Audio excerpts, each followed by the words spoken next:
Okay, so when graphing this one, of course, the first thing we have to do is find the vertex. And in order to find the vertex, we use the formula for finding vertex, which is x equals a negative b over 2a. And so that's what we're going to be plugging into for this problem. Now in this case, that means it's going to be negative. I just keep that negative there. I don't worry about doing anything with it at this point. B, well, b is whatever is multiplied by x. In this case, that's going to be a negative 20. So negative 20 over 2 times a. And a is whatever is multiplied by x squared. In this case, that's a 2. And so then, when I do that work, actually let's put it over here, I end up getting a negative 5, which then equals a positive 5. So our x-coordinate then is going to be 5. We now plug that back into the equation to figure out what y is. So we're going to do 2 times 5 squared. Make sure that you do the 5 squared first, and then multiply by the 2, because exponents come before multiplication. Then minus 20 times 5, plus the 42. And go ahead and multiply all that through, so that ends up becoming 50 minus 100 plus 42, which is negative 8. And so, when making this graph, the very first thing we're going to do is we're going to plot the point 5, negative 8. So do that, and then make the graph from there. Alright, so from here, we go ahead and we plot that point. So we go to 5, negative 8. That's 4. There we go. And then the big question, making sure that we get every little detail out of this, the part that makes it tricky, is where do we go from here? Because in this problem, I'm not going to go over 1 up 1. Because notice we have an a value here of 2. That 2 represents a vertical stretch, which we introduced yesterday. So instead of over 1 up 1, I'm going to go over 1 up 2. Remember that the over does not change. It's a vertical stretch only, so it's only multiplying how far we go up. And so, for instance, for our next point, instead of over 2 up 4, I'm going to go over 2 up 8.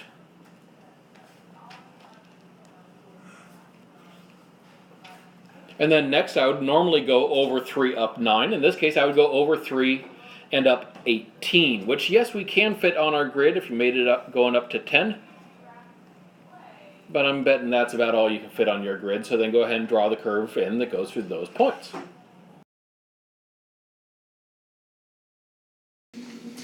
So today we're looking at factoring mainly. I'd like you to take a look at factoring each of these 3 problems. Write down each, factor all of them that you can. Hopefully you can factor all of them, but if not, at least write it down so you're ready to show what it looks like when we do factor.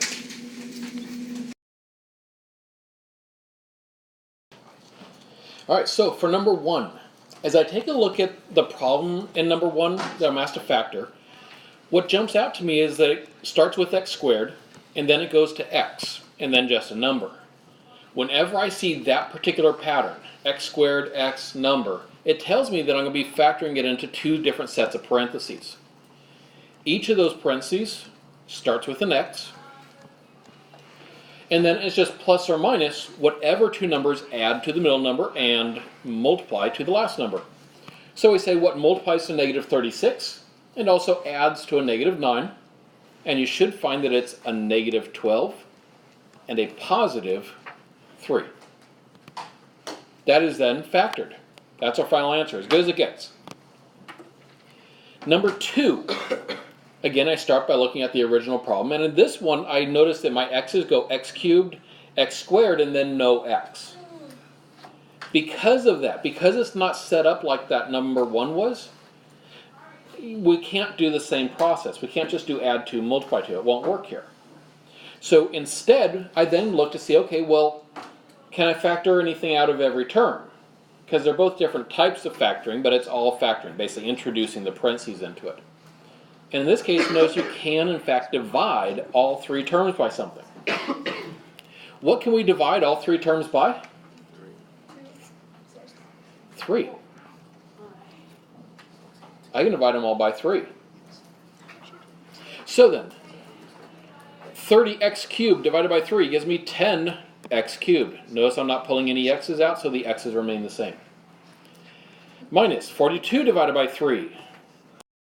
So that gives us 14x squared. And then 15 divided by 3 gives me 5. Notice the pluses and minuses all stayed the same because I was just dividing by 3. That doesn't change the signs, so they stay the same. And now I just want to double check and make sure that I've done this correctly. Looking at what is inside the parentheses here, what was left inside the parentheses, can that factor any further? No. Because again, we still don't have like the x squared and then the x kind of thing going. And if I look at the 10, the 14, and the 5, I can't divide all of those by the same thing. So I do that to double check. That way, if you pulled out a 3 and then it turns out like, okay, I could have actually divided by 6 or something like that, it'll let you catch that sort of thing. All right, last one. This is now where things start getting a little bit trickier. Because there's actually two different things we can do at the start. Notice I do have the x squared followed by x, which tells me that I should be able to put it into a format where I end up with the two sets of parentheses again. But also, I also note that I can divide everything through here by 4, because I can divide the 4, the 36, and the 80 all by 4. And so then the question is, how do I do it? What do I approach first? And the first thing you want to do, anytime you have that option, is divide everything through by that one number first. We call it factoring out the greatest common factor, or the greatest common monomial. And so I'm going to start by factoring out the 4. When I do that, that leaves me with the x squared plus 9x plus 20. Now, before I go on to that next step, double check, is there anything else I can divide out of every term here? No. You just want to double check that, because like if I had seen, oh, they're all even, so I'll divide them by 2, it would tell you, oh wait, I still have even numbers in front of all of them, I could factor it further. So it just tells you that sort of thing by double checking. So it's good for you to double check that. All right. Now I still do have that x squared, x, and number kind of situation, the standard quadratic. So I can factor that. Now the 4 is just going to keep hanging that out front. And I end up with the two sets of parentheses, each one starting with an x, just like we did in number 1. And so I'm saying what adds to 9, the middle number, and multiplies to 20, the last number. Well, that ends up being 5 and 4. So since it's positive 5 and positive 4, it's plus 5 and plus 4. And that now is considered to be completely factored.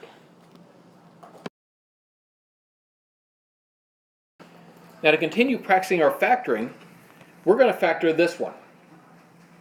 So write down this problem. And we look at it the same way that we were looking at the previous problems.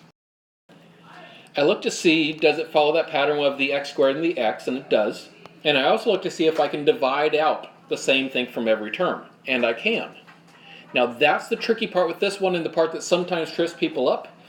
What am I going to divide every term by?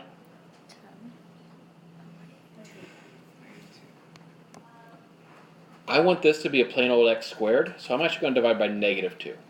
I don't want to divide by 2, I want to divide by negative 2 because I want my first term to be positive. That's kind of the new nuance for some of you on this type of a problem.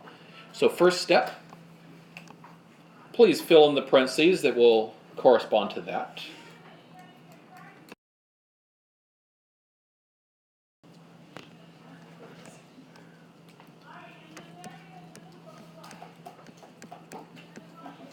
Now notice that when we do that, that does change the signs. So inside, the plus 30 became a minus 15, and the plus 200 became a minus 100. If there were minuses in the original, they become pluses. All right, now we look to see, can I factor that quadratic? Yes, I can. There are two numbers that add to negative 15 and multiply to negative 100, right? So the negative 2 stays the negative 2 hanging out front. Each parenthesis starts with an x, and then those two numbers that add to negative 15 multiply to negative 100 are a positive 5 and a negative 20. And that then is our completely factored form.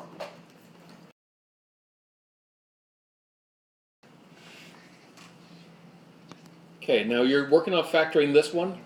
If you are starting by saying what two numbers add to -1 and multiply to 42, you might as well stop now because there is nothing. However, we can still factor this. The one thing that makes this one a little bit trickier is that we don't see that number in front of x squared, and yet I still want to factor something out because I want it to just be a plain old positive x squared, which means I can actually factor out this minus out front. Technically, I am factoring out a -1. So my first line here is going to be negative parentheses, and then divide everything through by -1, which leaves me with a positive x squared plus an x minus a 42.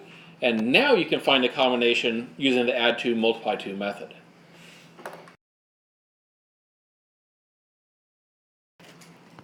All right, and so to factor it, we look to see what two numbers add to a positive 1, because when you see plus x, that means 1x, so that's adding to 1.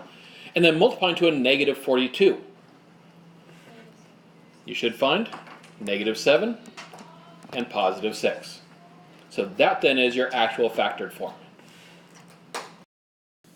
Actually, no, we do have to make a change there. It's not -7. It's +7 because we need to add to a +1. And then -6. Excellent. Nice catch.